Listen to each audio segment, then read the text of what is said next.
Shalom, apa kabar Bapak Ibu Saudara sekalian? Kita masih di saluran untuk pemberitaan firman Tuhan. Siap untuk belajar? Oke. Nah, hari ini kita mau mencoba melihat, membandingkan dua tokoh dalam Alkitab yang sama-sama dikenal sebagai orang yang berhikmat. Ya. Yang pertama adalah Salomo, ya, yang kita sudah pelajari beberapa minggu ini. Yang kedua adalah Daniel. Ya.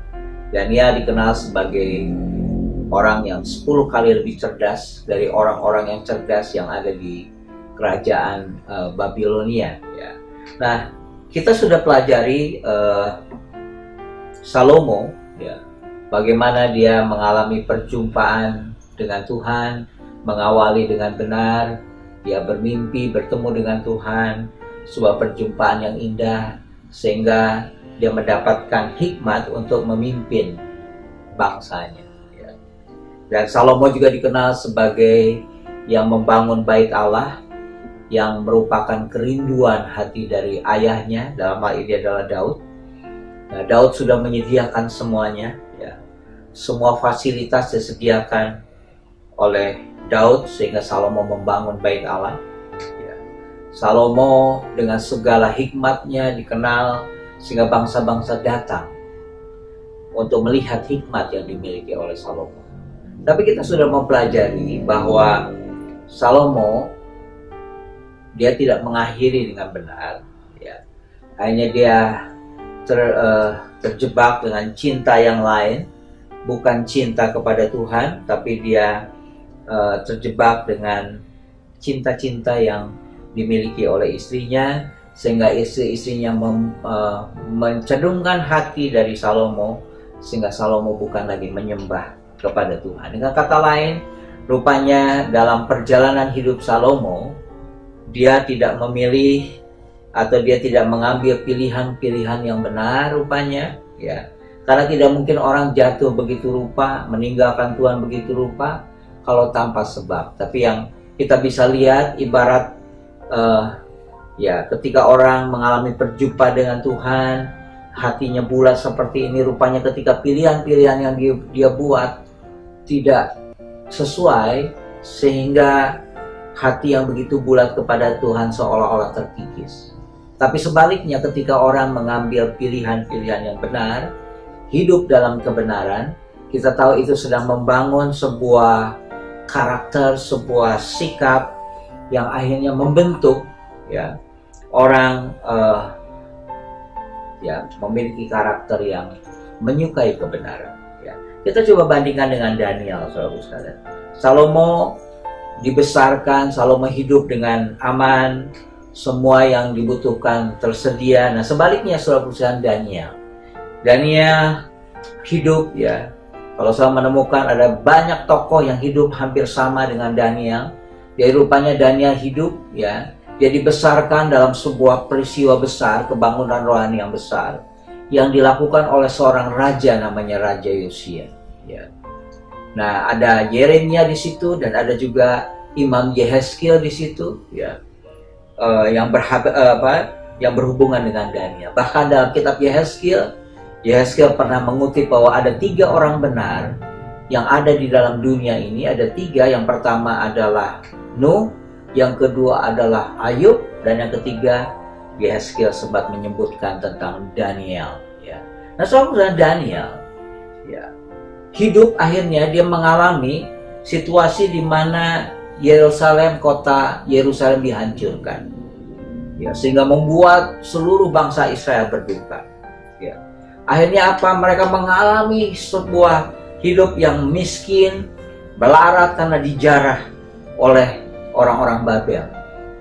Bukan itu saja, akhirnya Daniel mengalami sebuah kehidupan yang terhina, ya.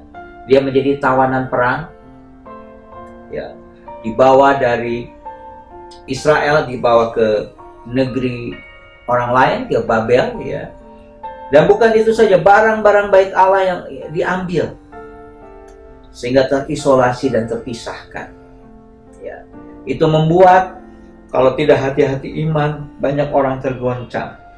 Dan disebutkan ada 300 orang yang hidup dalam pengasingan. Salah satunya adalah Daniel beserta dengan Hananya, Misael, dan Azaria, atau kita mengenalnya Sadrah, Mesak, dan Abednego.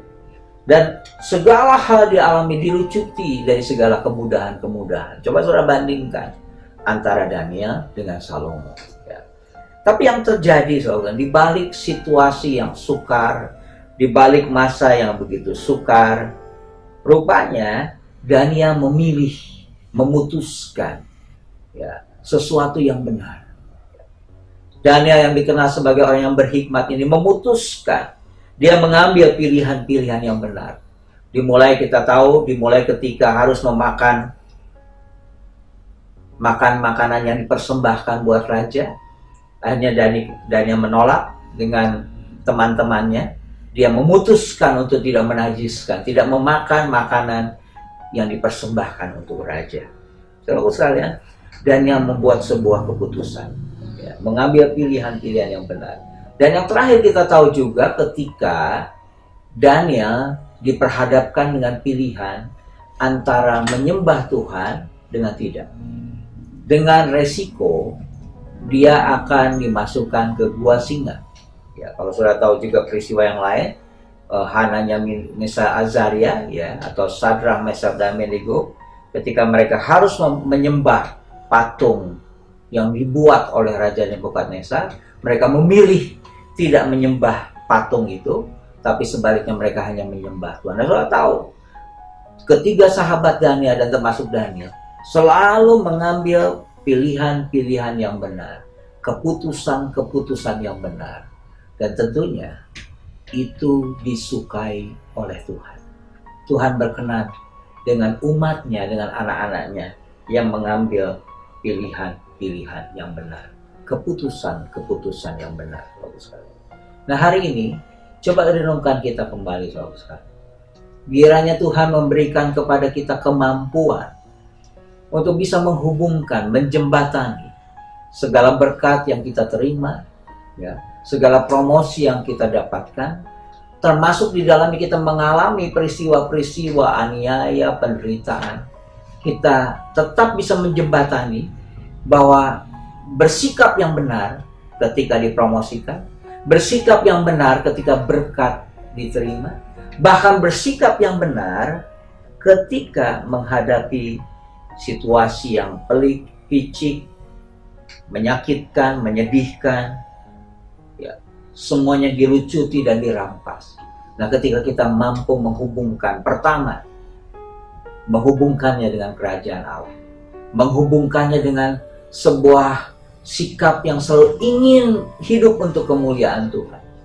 Yang kedua, selalu menghubungkan dengan sebuah kerinduan untuk semakin serupa dengan Kristus, termasuk dalam mengambil keputusan demi keputusan.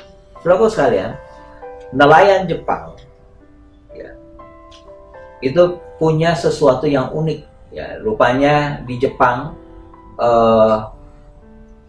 mereka sangat suka makan ikan karena memang proteinnya dan sangat bagus sekali, saudara. Nah, rupanya saudara sekalian, ketika seorang nelayan menjual ikan, bagaimana caranya supaya ikan yang dari laut ketika dibawa ke kota, mereka tetap dalam keadaan fresh, si ikannya dalam keadaan fresh. Ada beberapa yang dilakukan, contoh, misalnya ikan itu dibawa langsung, ya, artinya diambil dari laut, ya, ditangkap dari laut terus dibawa langsung dengan membawa tempat, membawa langsung. Tapi apa yang terjadi ketika sampai ke kota, ikan sudah tidak fresh lagi. Ya, banyak penikmat ikan tidak menyukai karena sudah tidak fresh, tidak segar lagi, ya, sudah tidak enak lagi. Cara yang pertama begitu. Cara yang kedua mencoba dibawa kulkas, membawa pendingin. Tapi tetap, saudara sekalian, ikan yang segar ketika masukkan dalam kulkas, tetap saja ketika dibawa ke kota, ikan sudah tidak fresh lagi. Terus ada cara yang lain. Dia membawa kolam-kolam kecil supaya ikan yang ditangkap di laut dibawa dalam kolam kecil, dibawalah ke kota, hanya didistribusikan ke rumah makan. Tetap, saudara sekalian, rupanya ikan sampai ke kota tidak dalam keadaan fresh. Ada cara yang unik yang dilakukan oleh para nelayan Jepang.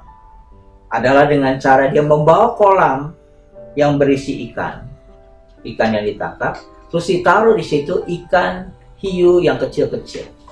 Jadi rupanya ketika dari laut, dari pantai dibawa ke kota, si ikan yang akan dijual itu dikejar-kejar oleh ikan hiu kecil itu. Jadi selama perjalanan si ikan yang akan dijual itu dibuat bergerak begitu rupa, seolah-olah dilatih begitu rupa, supaya mereka menjadi orang yang menjadi ikan-ikan yang gigih secara mental, ada gigih, mereka dikejar begitu rupa. Ketika sampai ke kota, ketika didistribusikan ikan itu tetap dalam keadaan fresh.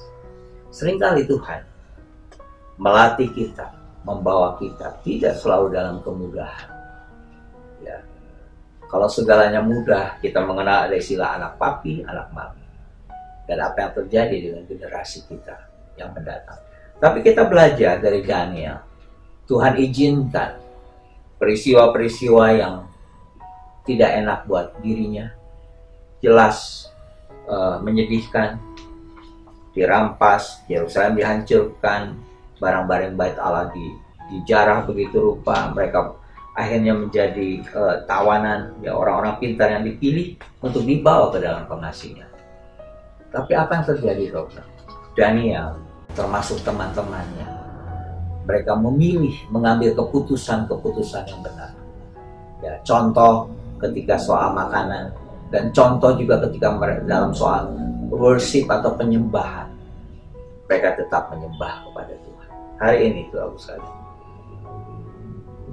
sekalian, saya berharap kita boleh menjadi generasi-generasi yang siap dilatih, ya, dibangun, ya, yang namanya ketekunan, kegigihan kita, seperti ikan-ikan yang tetap segar ketika ada hiu kecil yang terus mengejar mereka selama perjalanan, sehingga mereka bergerak dan ikan itu tetap segar ketika sampai kepada para konsumen, para penyuka ikan itu.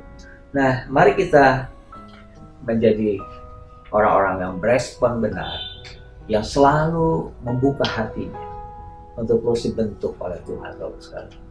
Istilah saya adalah jangan sampai dalam situasi sekarang ini kita menjadi pribadi yang mental yang rapuh, mental yang baperan, selalu dikit-dikit bawa perasaan, atau kita menjadi orang yang saya sering sebut adalah ketembak dalam situasi seperti ini, sehingga kita tidak fokus kepada Tuhan.